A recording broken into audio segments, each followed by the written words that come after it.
వందల మంది ప్రతి బూత్ దగ్గర తెలుగుదేశం పార్టీ కార్యకర్తలు ఇతర నియోజకవర్గాల నుంచి వచ్చిన వాళ్ళు ఉండి పోలింగ్ ఏజెంట్స్ను లోపలికి పోనీయకుండా ఏజెంట్ ఫామ్స్ చింపడము, ఓటు వేయడానికి వచ్చిన ఓటర్ దగ్గర ఓటర్ స్లిప్స్ లాక్కొని వాళ్ళే లోపలికి వెళ్ళి దొంగ ఓటు వేయడము, ఏ రకంగా ఈ తంతంతా నడిచిందో జరిగిందో నిన్నంతా మనం చూసినాం. మరి ఈరోజు నిన్న మిడ్ నైట్ అంటే అర్లీ అవర్స్లో ఉదయం 2 గంటల పైచిలుకు సమయంలో రీపోలింగ్ పేరుతో ఒక ప్రొసీడింగ్ ఇష్యూ అయింది. ఆ రీపోలింగ్ కేవలం 2 బూతుల్లో మాత్రమే, అచ్చివిల్లి అండ్ కొత్తపల్లి, ఈ 2 బూతుల్లో మాత్రమే రీపోలింగ్ అని చెప్పి మేము ఎన్నికల కమిషన్ను చాలా స్పష్టంగా అడిగాం. 15 బూతుల్లో రీపోలింగ్ జరపాల్సిందే, కేంద్ర బలగాలతో మీరు మళ్ళీ రీపోలింగ్ ఈ బైపోల్ కండక్ట్ చేయాల్సిందే అని చెప్పి ఎన్నికల కమిషన్ అడిగినాం అండ్ కోర్టును కూడా ఆశ్రయిస్తూ ఉన్నాం. కేవలం కంటి తుడుపు చర్యగా దొంగోట్లు పడినాయి ఆ 2 చోట్ల అని చెప్పి రీపోల్ కండక్ట్ చేయడం అనేది ఎన్నికల కమిషను కోర్టుకు చెప్పడానికి ఒక కారణంగా చూపించేదానికే పెట్టినట్టు మాకు అనిపిస్తూ ఉంది. దీంట్లో ఎటువంటి శాంటిటీ లేదు. ఎందుకంటే ఇట్ ఈస్ క్రిస్టల్ క్లియర్, 15కు 15 బూతుల్లో 15కు 15 బూతుల్లో మొత్తం పడినవన్నీ కూడా దొంగ ఓట్లే. మా ఏజెంట్నే లోపలికి రానిలేదు. మందలు తెలుగుదేశం పార్టీ కార్యకర్తలు, అంత జిల్లా వ్యాప్తంగా ఉన్న కార్యకర్తలు అందరూ పులివెందుల మండలం మీద పడినారు. చిన్న మండలం 15 బూతుల మీద పడినారు.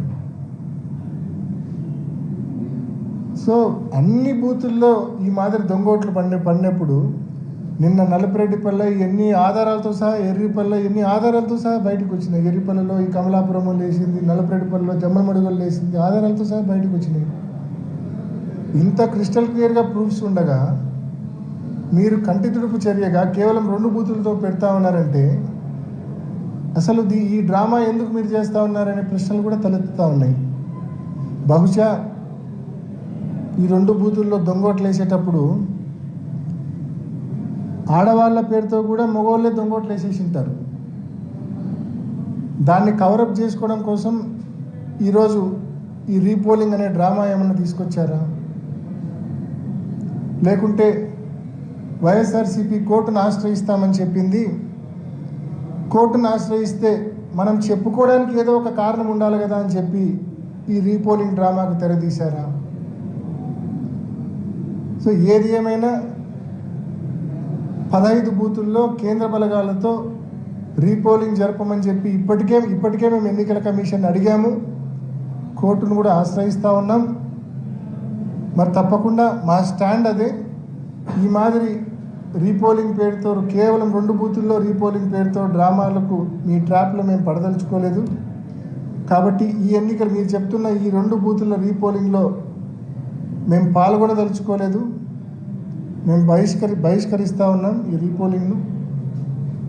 నిన్న ఏ రకంగా మీరు వైఎస్ఆర్ కాంగ్రెస్ పార్టీ పోలింగ్ ఏజెంట్స్ను బూతుల దగ్గర మీ వాళ్ళతో బలవంతంగా దాడి చేయించి, పోలీసుల సంపూర్ణ సహాయ సహకారాలతో మా వాళ్ళ మీద దాడి చేయించి ఏజెంట్ ఫామ్స్ లాక్కొని వెనక్కి పంపించారో, ఏ రకంగా అయితే ఓటర్ల దగ్గర బలవంతంగా ఓటర్ స్లిప్పులు లాక్కొని లోపలికి వెళ్ళి దొంగోట్లు వేశారో, మొత్తానికి నిన్న మీరు ప్రజాస్వామ్యాన్ని కూనీ చేశారు. మొత్తం 15 బూతుల్లో కూనీ చేశారు. నేను నిన్న మీడియాకి అప్పీల్ చేసిన, మళ్ళా అప్పీల్ చేస్తున్నా, ఇవాళ మీరు ఊర్లలోకి పోయినా సేఫే. నిన్నంటే సేఫ్ కాదు మీరు ఊర్లోకి పోతే. ఎందుకంటే జిల్లా వ్యాప్తంగా బయట నియోజకవర్గాల వాళ్ళు పెద్ద ఎత్తున వేలాది మందిగా ఆ 15 బూతుల పరిధిలో ఉన్నారు. నిన్న మీరు పోతే మీ కెమెరాలు ఎరగొట్టే పరిస్థితి, మీ ఫోన్లు ఎరగొట్టే పరిస్థితి ఉన్నది వాస్తవం. మీరు నిన్న పోలేకపోయిన మాట వాస్తవం. నిన్న మండలంలోకి, పులివెందుల మండలంలోకి ఈరోజు వాళ్ళంతా ఏ ఊరికి వాళ్ళ ఊరికి వెళ్ళిపోయి ఉంటారు. ఈరోజు వాళ్ళు నిన్న రాత్రికే వాళ్ళందరూ వాళ్ళ ఊర్లోకి వెళ్ళిపోయి ఉంటారు. ఈరోజు పులివెందుల మండలంలో ఆ 15 బూతుల పరిధిలోని 6 పంచాయతీలకు వెళ్ళి దయచేసి రిక్వెస్ట్ చేస్తా ఉన్నా, ప్రజలను అడగండి మీ గ్రామంలో పోలింగ్ ఎలా జరిగింది, మీరు ఓటు వేసారా, ఒకవేళ ఓటు వేయకపోతే ఏ కారణం చేత ఓటు వేయలేదు అని చెప్పి ప్రజలను అడగండి. నేను చెప్పే కారణాలు కరెక్టా కాదా అనేది మీకు ప్రజలు ఇచ్చే రిప్లైలోనే తెలుస్తుంది. నేను చెప్తున్న ఈ ఓటర్ స్లిప్పులు లాక్కొని దొంగోట్లు వేయడం అయితేనేమి, బలవంతంగా ఏజెంట్ ఫారాలు చించి మా ఏజెంట్లను బయటికి పంపించడం అయితేనేమి, ఇటువంటి కారణాలు ఏదైతే నేను చెప్తున్నానో ఇవి వాస్తవమా కాదా అనేది ప్రజల దగ్గరే మీకు తెలుస్తుంది. కాబట్టి once again I'm appealing the media, దయచేసి మీరు వెళ్ళి ఊరూరా ప్రజలతో ఇంటర్వ్యూ తీసుకోండి, అడగండి, ఒక చిన్న సర్వే మాదిరి కండక్ట్ చేయండి. ఎందుకంటే ఎందుకు ఇంత స్పెసిఫిక్గా చెప్తా ఉన్నా అంటే, ఈరోజు పులివెందులలో ఒక కొత్త సంస్కృతి చంద్రబాబు నాయుడు గారు ప్రవేశపెట్టినారు. చాలా భయంకరమైన మోడస్ ఆపరండి ఇది, అంటే భయంకరమైన ఆపరేషన్ ఇది. ఒక కొత్త సంస్కృతి ఇది, ఎప్పుడు దేశంలో ఎక్కడా జరిగిండదు ఈ మాదిరి.